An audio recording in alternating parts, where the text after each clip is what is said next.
amiga de Manel. Y lo que sí que es cierto es que cuando un autor llega a una editorial... No, espera.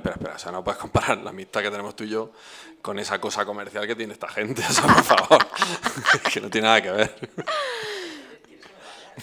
No, yo te lo digo. No, lo que ocurre es que cuando un autor llega a una editorial, ya que hay varios, y si tienen que cumplirse dos requisitos.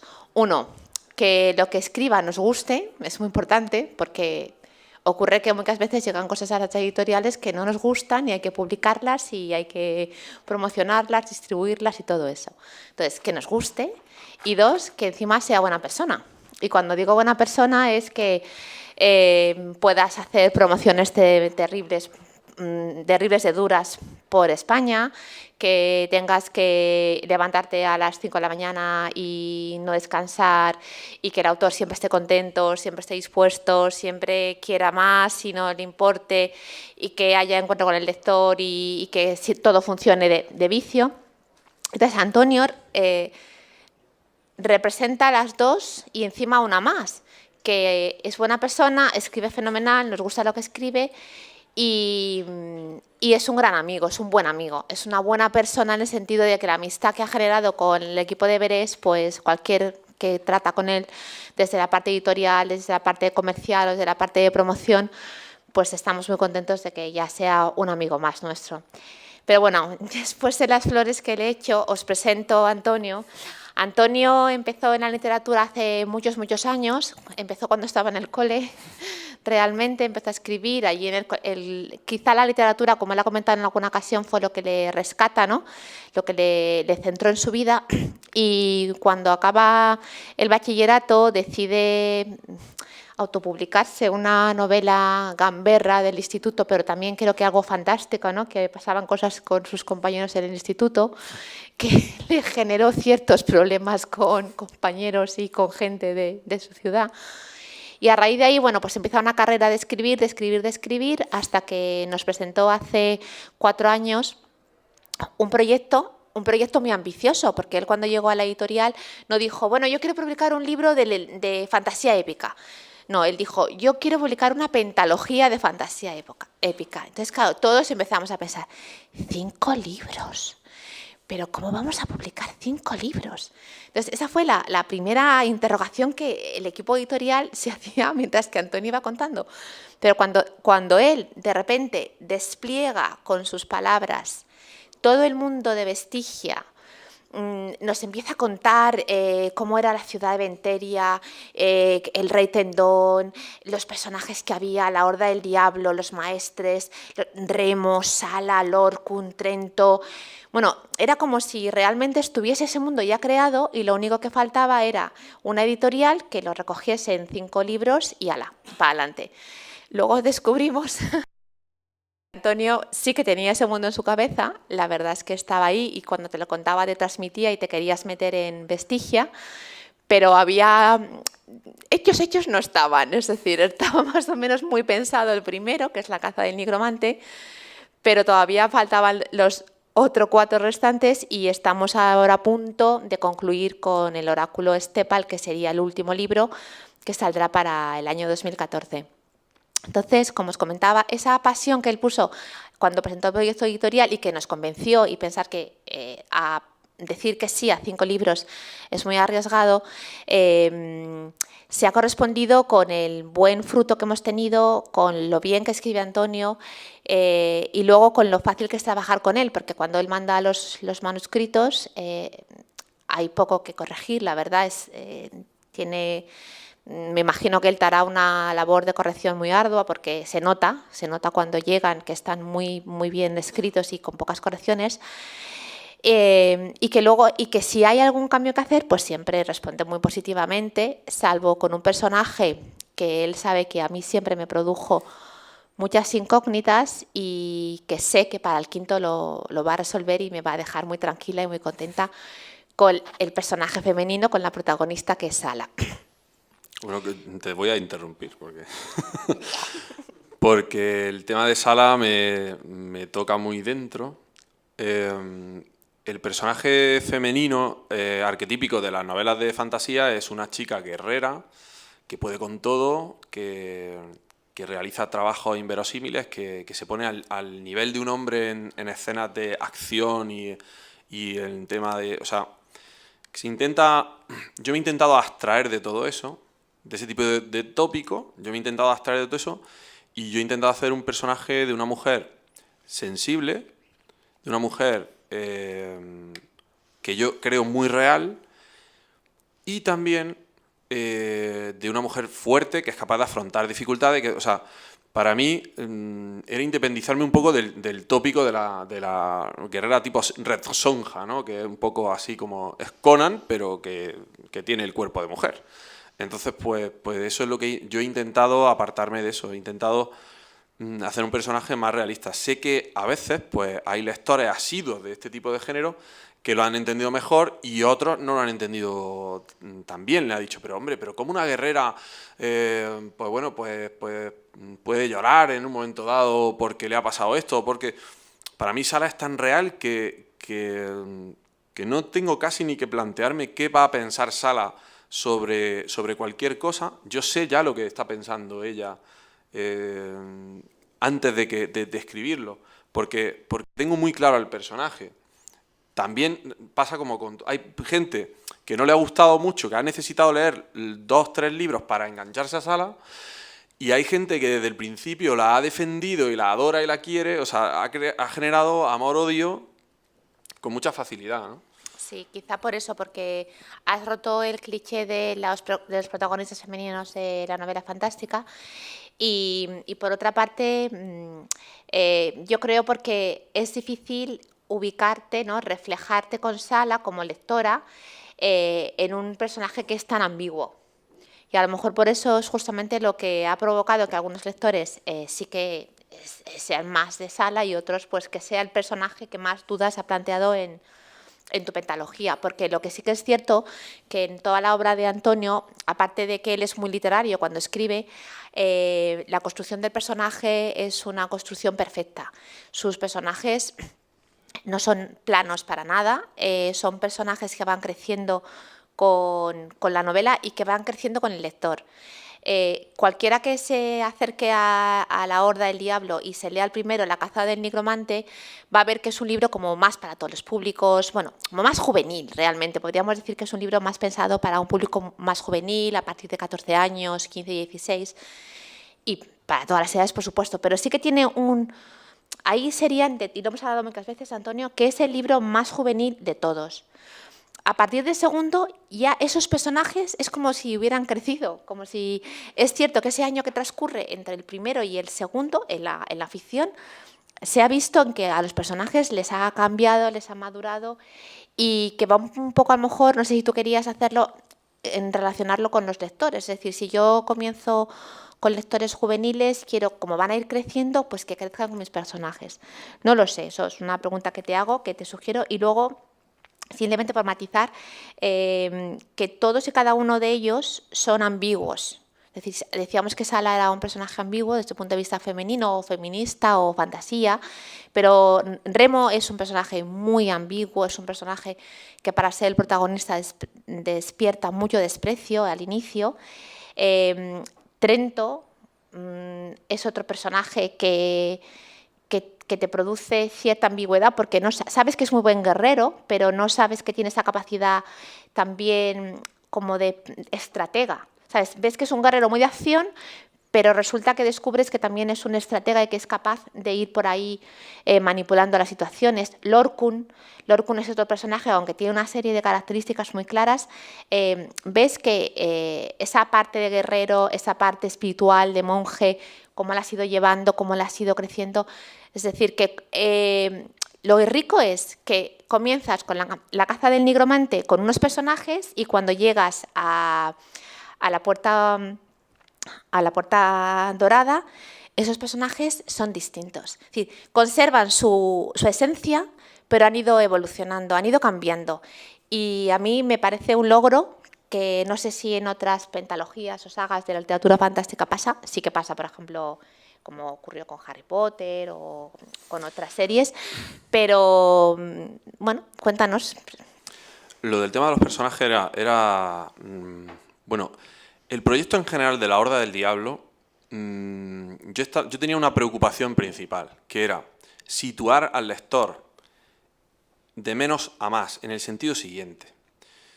Yo creo que hasta cierto punto la novela fantástica era una novela turística. Me explico. Te sitúan en un marco de un mundo fantástico donde el autor te lleva a hacer turismo por una serie de reinos, por una serie de situaciones, hasta que llega el conflicto que hace que genere ese argumento, esa novela. Entonces a mí ese tipo de narración turística pues no me gustaba mucho. ¿Por qué? Pues porque entendía que tardaba demasiado en aterrizar en las situaciones y tal. Entonces yo lo que me planteé a nivel técnico, a nivel de planificación de la colección, fue hacer al contrario. O sea, meter al lector de repente como si despertase en ese mundo, no conoce nada, se presuponen muchas cosas y poco a poco él, con los personajes, en una aventura como es la caza del nigromante, que parece simple o sencilla, empiezan a salir tramas, empiezan a salir ramificaciones y un poco el crecimiento de los personajes tiene que ver con eso. ¿Por qué? Porque a mí una cosa que me mataba y me cabrea muchísimo de la literatura fantástica es que cuando dos personajes establecen una relación personal suelen abandonar la personalidad que tenían en el momento anterior. O sea, cuando un mercenario ballenero que está con los piratas de repente se enamora de la princesa tal, pues ya deja de ser el tío rudo que bebe cerveza y erupta. Ahora todo le parece sutil, todo dice frases muy bonitas. Eso a mí era algo que me lo puse como norma, ¿no? Es decir, quiero hacer una cosa creíble y quiero utilizar, o sea, romper algunos pequeños mitos de la literatura fantástica épica. Por ejemplo, para que veáis un poco la mente práctica que tiene Remo, el personaje principal, pues él en un momento dado de la saga, por circunstancias, se queda con una espada de un asesino muy conocido, la espada se llama Silva, o sea, la espada tiene un nombre, que es algo muy típico en las novelas de fantasía. ¿Qué hace él con la espada? Pues como era un armatoste que eso no servía para nada, pues coge y la vende. O sea, él coge y vende la espada para tener dinero para su día a día. Se compra otra más baratita, mucho más manejera y mejor, y pues un poco esa mentalidad es la que me interesaba a mí para que el lector se meta en la trama y se crea la trama. La evolución de los personajes para mí era algo fundamental. Lorkun es un personaje que se inicia en la saga como un religioso que se apartó, o sea, era un guerrero que por avatares de la vida, pues deja el ejército y se mete en una senda espiritual para salvar un poco su vida, ¿no? Para evitar la locura y todo eso. Bien, pues Lorkun, con la novela, gracias a Remo, a la involucración que le exige Remo, Lorkun abandona otra vez la senda espiritual y entra en una laguna que creo que también es muy interesante, el personaje y el hilo conductor de Lorkun, cómo alguien se cuestiona su fe, se cuestiona todo eso en una novela de fantasía, que no es algo muy...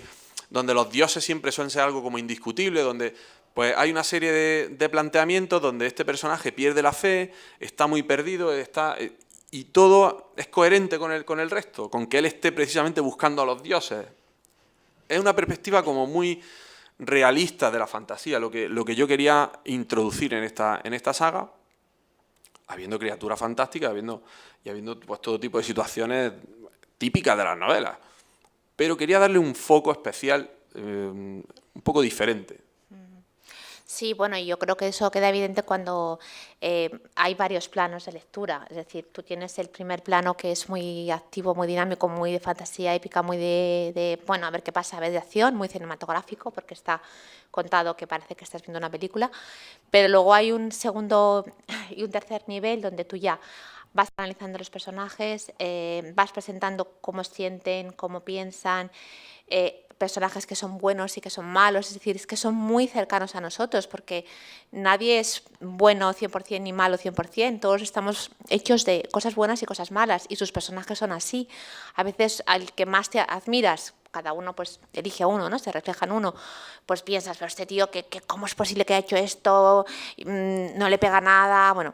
un poco de esa manera. Esa lectura está ahí y que creo que es muy interesante. Y luego hay una lectura que lo hemos estado hablando y sobre todo pasa a partir del cuarto libro, de La Puerta Dorada, y probablemente por lo que nos ha contado Antonio, aparezca en el Oráculo de Estepal, que es una crítica social muy evidente y una crítica hacia el poder, que en muchos libros, en algunos de fantasía sí que aparece, pero no... Empieza ya en el tercero, empieza ya en el tercero, y que realmente es muy interesante cómo aborda Antonio el tema del poder, hacia dónde lo lleva, y esto aunado con el tema religioso también, porque justamente no vamos a reventar novelas ni nada, pero sí que La Puerta Dorada, el Pacto de las Cinco Montañas, ahí sucede un episodio donde Lord Kun, bueno, no sé si era en la Puerta Dorada o era en el pacto, en el pacto, ¿no? Donde él descubre algo que le hace tambalear su fe. Y lo más interesante es que esa fe, que es lo que a él le mueve y supuestamente mueve todo este mundo, va a convertirse en elemento fundamental para que él siga ayudando a Remo, siga buscándolo, y como en el último, va a significar pues una crítica, yo creo, clarísima hacia lo que sería la religión, los dioses, y cómo se aparta mucho de lo clásico de la fantasía con este aspecto mitológico que aparece siempre, y cómo aquí Antonio se aparta. Y me parece interesante porque muchas veces cuando hemos ido a presentaciones había gente que te comentaba, bueno, pues tus libros, ¿en qué se diferencian de otras novelas de fantasía épica? Yo creo que justamente podríamos decir... Y era difícil de explicar. Y era difícil de explicar porque tiene los elementos, es decir, están los guerreros, están los antagonistas, está este Rosellón que es malo, malísimo, pero es muy inteligente. Pero fijaos, por ejemplo, Rosellón Corbian. Rosellón Corbian es para mí la imagen de los políticos de hoy día. Rosellón Corbian es un tío que para ganar su guerra lo que se le ocurre a él que debe de hacer es promover una ley que libere a los esclavos. O sea, el tío, el malo del libro, precisamente lo que intenta usar es el populismo, el ganarse a la gente de alguna forma para intentar luchar contra el poder, porque tampoco el poder que hay también era tiránico, ¿no? Bueno, pues un ejemplo un poco de lo que estamos hablando, de la complejidad que el libro, que la realidad que he creado a lo largo de esos libros va adquiriéndose y casi sin buscarlo yo, porque yo soy de desarrollar procesos lógicos y me he encontrado con esa riqueza que tiene ese universo para poder potenciar todo eso. En la trama hay diferentes tramas, pero en la trama hay siempre un enfrentamiento entre la vida, el protagonista Remo, la vida que hubiera tenido si no le hubieran pasado determinadas cosas, con la vida real que tiene, ¿no? Y eso yo creo que le pasa a mucha gente, que le pasa hoy día a mucha gente. Hay gente que a mí me han escrito emails, chavales que, bueno, pues que han tenido problemas, que han tenido determinadas situaciones duras en su vida y que leer mis libros les estaba ayudando, y yo eso no lo entendía. Yo creía que me estaban haciendo un poquillo la bola un poco, porque pues bueno, pues contactas contigo por internet o lo que sea y te escriben cosas muy bonitas y no te las tienes que creer todas, porque evidentemente seguro que también hay otra gente que piensa mal de tu libro y a lo mejor no te lo dice. El caso es que sí que a lo largo de los libros yo he notado que el personaje de Remo se ha ido oscureciendo y se ha oscurecido muchísimo, y Remo ha conectado con el dolor de la gente. O sea, Remo es un personaje que al principio te cae mal, prácticamente, desde el inicio de la novela. Después te gana por sus circunstancias y por su coherencia, porque es un personaje muy coherente. Pues el que haya lectores que me hayan dicho, oye, mira, es que este personaje de Remo, esa fuerza de voluntad que tiene... A ver, Remo es un tío que no tiene habilidad social ninguna, que es una persona incapaz de amar de una forma directa, tiene un montón de dificultades, de trabas emocionales que se hacen patentes, y sin embargo conecta con la gente de una manera precisamente despertando todos los sentimientos contrarios a los que demuestra en los libros, y la gente le sigue a muerte a Remo por todo lo que no se dice de Remo, o sea, por todo lo que ellos en su cabeza piensan que Remo significa... O sea, Remo prácticamente no dice nada cariñoso en todos los libros. Creo que hay un poco en La maldición Silax, donde cuando tiene un momento, pero Remo es un personaje que sin embargo demuestra las cosas de otra forma, y eso el público lo ha entendido muy bien. Y eso es algo que a mí me ha llamado mucho la atención. Y el sufrimiento. La gente está sufriendo, y la gente se ha conectado con el sufrimiento de esa persona. Remo es una persona que lleva torturada 10 años de su vida cuando se inicia el primer libro, y sigue en esa y se le ofrece la felicidad o se le ofrece la posibilidad de salir de ahí, y sigue en esa tormenta, incapaz de dar su brazo a torcer, digámoslo así, y desemboca en lo que desemboca. Eso ha conectado mucho con la gente. Y bueno, y por otras circunstancias, otros personajes también han conectado con otros tipos de sentimientos. Pero a mí me ha llamado la atención, hubo un chaval que se tatuó el tatuaje de la Horda después de haberse leído el libro y tal. Y yo digo, tío, tampoco tienes que hacer eso.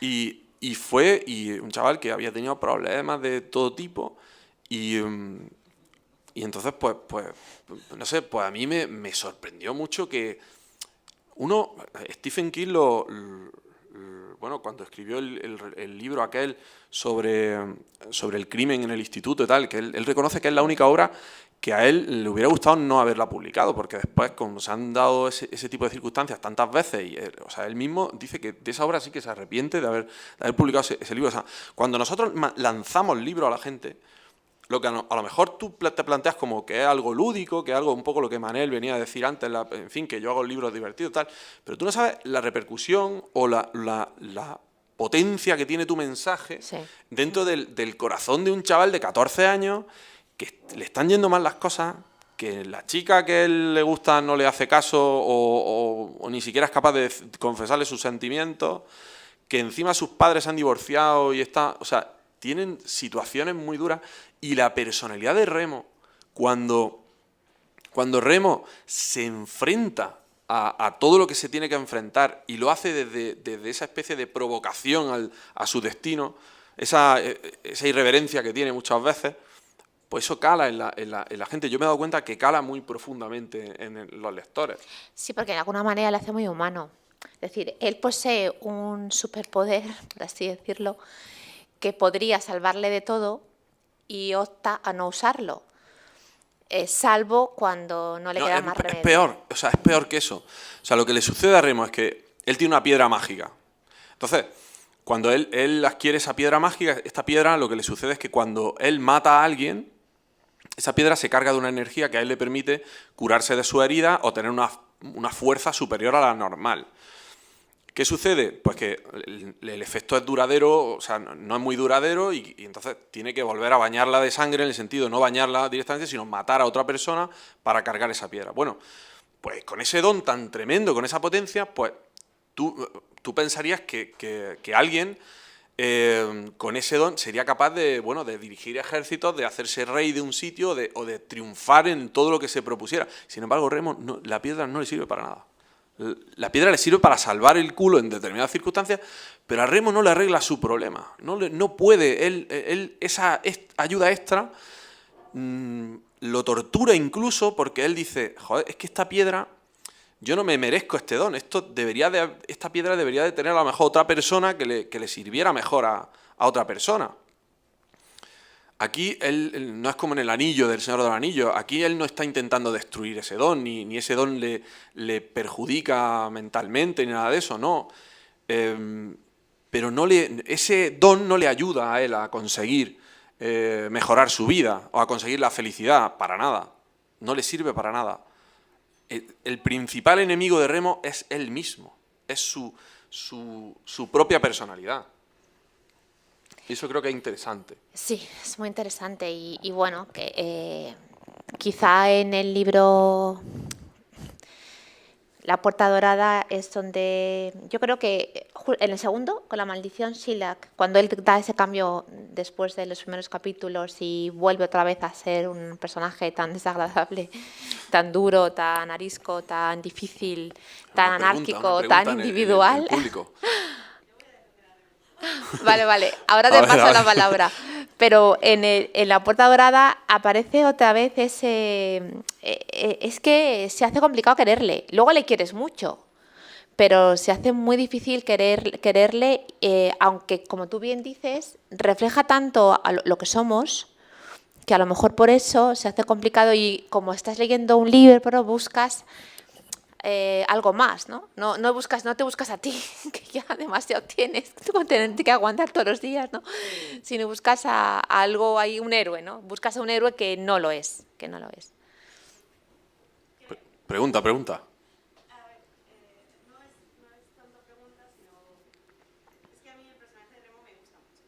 Soy muy fan de póster de la obra. Entonces, particularmente Remo es un personaje que no estoy de acuerdo con lo que has dicho antes, de que desde el principio caiga mal, porque a mí me pasó todo lo contrario. Me pareció un héroe tan atípico, un antihéroe, que fue eso lo que me conquistó de él. Quiero decir, esta novela empieza con 4 asesinos, o sea, juntándose para matar a una persona en un mismo lugar. Y uno de los protagonistas es el asesino. Y te está muy vas a ver que ese asesino luego será el héroe, pero nunca te llegas a no tiene los valores de héroe, tiene los valores propios de una persona, entre comillas, actual.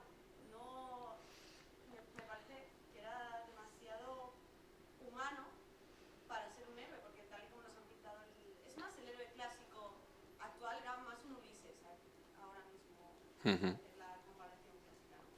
Entonces, era tan humano que desde el primer momento le podías entender. Aunque al principio no sepas la historia que hay detrás, gracias a los flashbacks que te van contando en la novela, te vas acercando poco a poco a él. Y gracias a Sala, la relación de Sala te descubre muchísimo a Remo. Exactamente. Aunque Remo no tenga esos gestos cariñosos, yo me acuerdo del primer libro, no es que no lo voy a decir, pero en el primer libro hay un momento con Sara que aunque no le digan nada cariñoso, realmente dices, jo, es que no. Pero eso es lo que me parece interesante, Iria, es eso que tú estás diciendo. Y yo creo que eso tiene mucho que ver con cómo las personas somos en realidad. Lo que yo intento hacer en la Horda, porque hay una técnica que suelo cumplir a rajatabla en casi todos los libros, hay algún pequeño desliz, pero en casi todos los libros hago yo una cosa. Normalmente yo posiciono la acción en cada capítulo a través un poco de los ojos de un personaje. Nunca que Remo coincide en un capítulo con Sala, jamás sabes lo que Remo está pensando. Entonces dejo esa elipsis absoluta y es a través siempre de los ojos de la chica cómo descubre al personaje. ¿Por qué hago esto? Porque a mí lo que me interesa es lo que no se cuenta de Remo y lo que el lector supone sobre Remo. O sea, realmente es el lector el que construye el personaje de Remo cuando coinciden en los capítulos, cuando coinciden juntos. Eso es lo que me parece interesante de la forma también de abordar el personaje, porque nos pasa mucho cuando nos enamoramos las personas. Yo hice ese análisis. Yo dije, bueno, cuando yo conozco a una chica que en principio físicamente me guste, al principio no conozco nada de ella. Y yo, por las cosas que voy averiguando, si yo le pregunto, ¿te gusta la comida italiana? Y la chica dice, sí, me gusta la comida italiana. Pues yo ya le hago un traje, sin que ella me diga más nada, le hago un traje, le compongo ya, pues que, vamos, estoy ya con ella en Venecia, tomándome un capuchino, o sea, mi mente funciona así. O sea, yo completo la información con lo que me encantaría que sucediera. Pues eso es un poco el juego que yo hago en la Horda para que Remo no descienda de sus características principales, sino que tú las completes con lo que no se te está diciendo, porque no se te dice lo que él piensa, lo que en un momento dado, salvo en algunas excepciones. Por ejemplo, hay un capítulo en el que él fuerza una pelea con Sala porque quiere que lo deje solo, porque él necesita enterrar un oro y claro, la chica pues está con él, están haciendo una guardia, hay un campamento, está haciendo... Entonces él empieza a insultarla, empieza a meterse con ella para obligarla a irse. Entonces eso, el lector sabe ese juego, mientras que el personaje, pues Sala se va, bueno, y lía una tremenda. Y es lo que en la falta de información de unos con otros lo que nos hace tejer ciertas presunciones que hacen que te funcione una relación y que en un momento dado lleguen dos personas a decir, bueno, yo es que yo realmente a ti no te conozco, es que esto que estás haciendo ahora, pues yo no te conozco. Y muchas relaciones se acaban rompiendo porque se confronta lo que tú idealizas de la persona con la realidad, cuando ya constatas la realidad. Entonces ese juego, yo lo llevé un poco a las novelas, me pareció interesante eso, el no contar nunca el punto de vista de Remo cuando está con Sala, porque me interesa más lo que siente Sala sobre Remo, nos dice más cosas lo que ella muestra sobre él. Eso.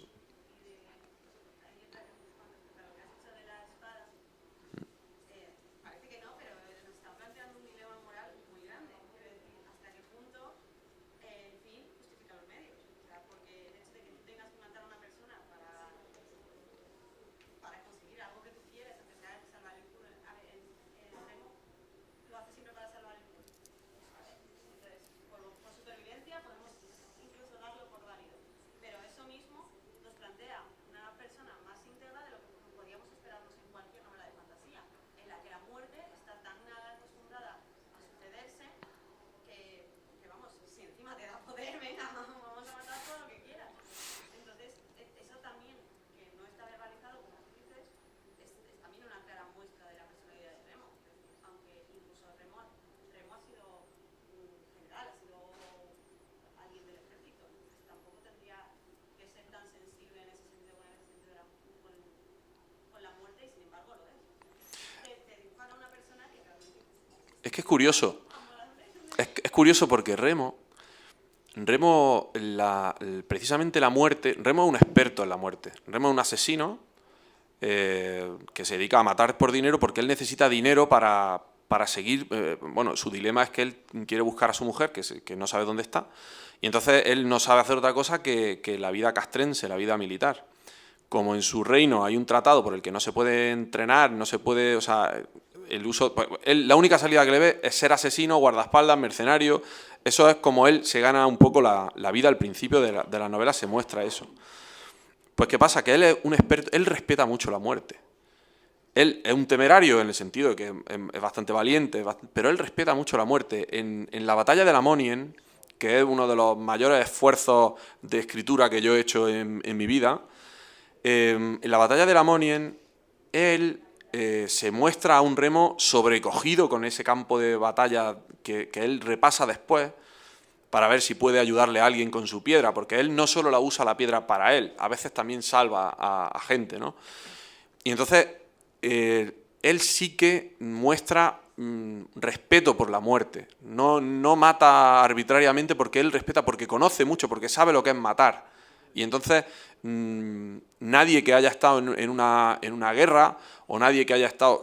Normalmente yo por otros temas, pues bueno, pues yo le pregunto a mi abuelo que ha estado en guerra y que ha sufrido eso y nunca es agradable. Para un combatiente nunca es agradable. La muerte es mucho más fácil para los que no hemos tenido ese tipo de experiencias, ¿no? Es mucho más aceptable. Y aparte es que Remo yo creo que es honesto, entonces por lo tanto él utiliza la espada cuando tiene que utilizarla y realmente no... Es que sí, pero a veces es bastante malo, o sea, es bastante... Sí, es bastante malo. Piensas en la batalla de Lamonien y dices, madre mía, qué bestia. No, sí, claro que es bastante malo, pero es un poco lo que dice Iria. Él también... ahí los muertos no son regalados. Es decir, en la Horda del Diablo hay mucha sangre, pero no está regalada. Entonces, y justamente porque Remo es un tío que mide mucho, como tú dices, respeta mucho la muerte, mide mucho y es muy honesto. Él es yo creo que es un personaje bastante coherente con eso, ¿no? Con lo que es. Y para bien y para mal. O sea, a veces él es muy egoísta y es coherente con eso. Bueno, si queréis hacer más preguntas, yo tengo más. Dispara, Nuria.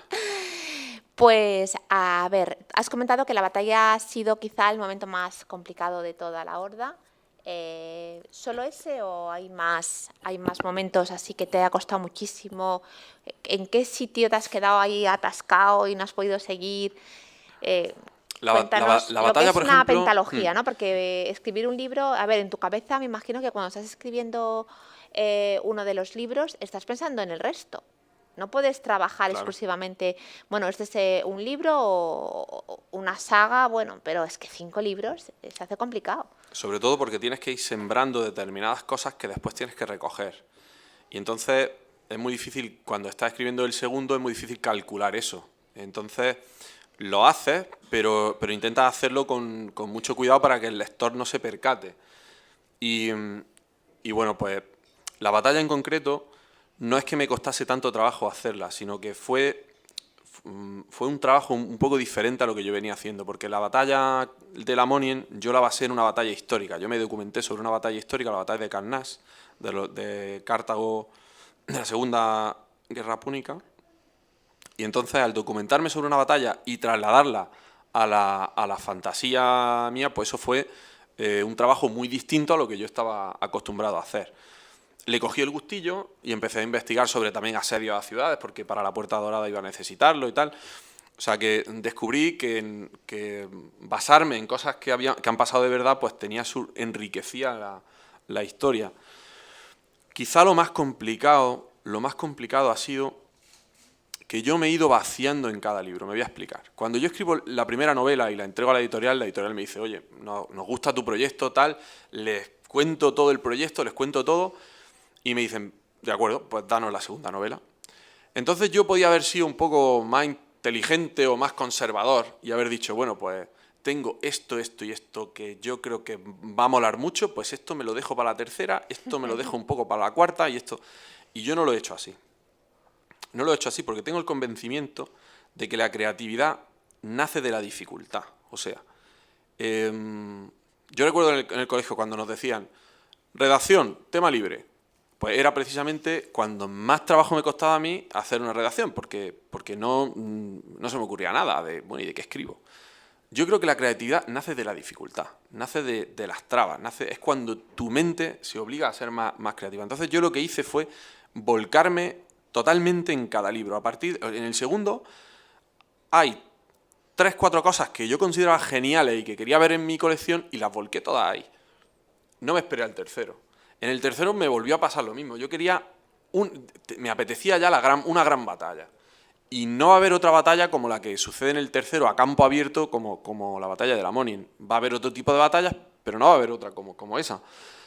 Me lo he ido jugando, en cada novela me he ido jugando el todo por el todo. Entonces, la especial dificultad que he tenido ha sido el crecer yo para subir ese listón, el yo mejorar como autor en cada libro para subir yo mismo ese listón. Ahora ya sé por qué no nos has entregado la quinta. La quinta estoy en un jardín como te podrás imaginar, o sea, porque de hecho el plazo, yo entregué la novela en plazo y me llamó la editora y me dijo, Antonio, no la hemos leído, pero como te hemos apurado mucho para el plazo, esta quinta novela es muy importante, no podemos... Esta quinta novela tiene que estar muy bien porque cierra todo. Y yo digo, sí, vamos. Yo le había entregado la novela y tal, y me dice, te hemos metido prisa, ¿necesitarías revisarla más? Y yo digo, mira, dámela. Ya me puso un cuerpo, yo digo, dámela que me la voy a volver a leer, que voy a volver... Y estoy trabajando en ella, le he hecho cambios, o sea que agradezco a la editorial. Quiero decir una cosa, no porque esté Nuria delante, pero evidentemente yo venía de publicar una novela con Pearson, que era una novela de ciencia ficción, que no tiene nada que ver con este género. Desembarcar en este género de la mano de la editorial Everest a mí me ha cambiado la vida. No es que yo esté...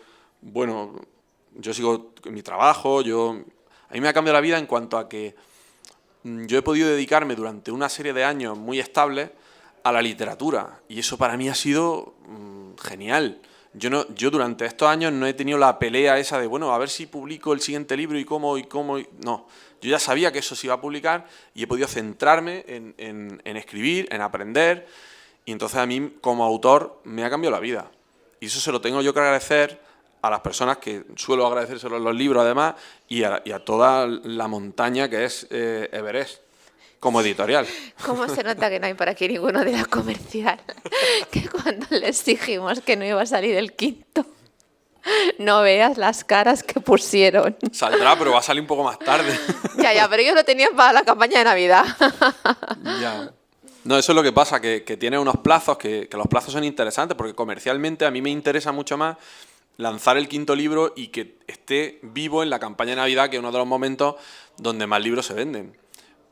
Pero me puso tal cuerpo que yo dije, mira, yo prefiero esperar un poco para que lo que entreguemos, vamos a cerrar, esto es ya el broche, el colofón, son 5 libros. Yo también tengo ganas de terminar el proyecto y relajarme un poco y ver qué hago después, ¿no? Porque lo que son 5 libros con los mismos personajes, con todo. Os digo una cosa, cuando terminé el primer borrador del último libro sentía un nudo en la garganta tremendo, porque sé que ya se acabó. Yo no voy a volver a continuar con la Horda, esos personajes se quedaron ahí. Y son 5 libros que han estado conmigo y lo sientes. No es fácil poner ese punto y final. Todo el que haya escrito saga lo sabe, que llega un momento en que te cuesta un poquito. Y además, esto es más radical porque tienes que dejar el mundo entero. Quizá puedo escribir más sobre Vestigia, eso sí podría hacerlo, en otras épocas diferentes, tal, pero en principio mi objetivo va a ser diferenciarme totalmente de la Horda. Igual sigo escribiendo fantasía, pero hacer otra cosa distinta. Entonces estoy saliendo de un mundo entero, o sea, y eso a mí me cuesta trabajo. Pues muchísimas gracias a todos los que habéis estado escuchando. Me hacen el gesto de, por favor, vete ya. Y entonces, que un abrazo, que si os apetece conocer la Horda, está en las librerías de arriba, está disponible. Y luego hay un recurso muy interesante que nos propuso Antonio y que la editorial le ha apoyado, y es que él, además de escribir los 5 libros, ha hecho un relato corto que se llama Preludio. Siempre van con las novelas, exactamente. Que siempre van con las novelas, que están en la parte de atrás, que se pueden descargar de la página web de la Horda y que cuentan cosas sobre Vestigia que tienen que ver con lo que pasa y que son claves importantísimas para el último libro. Entonces, bueno, os invitamos a que entréis en la página web, o bien en los libros o por la página, y podáis ya empezar a conocer un poco más sobre la Horda del Diablo. Muchas gracias a todos. Muchas gracias a todos.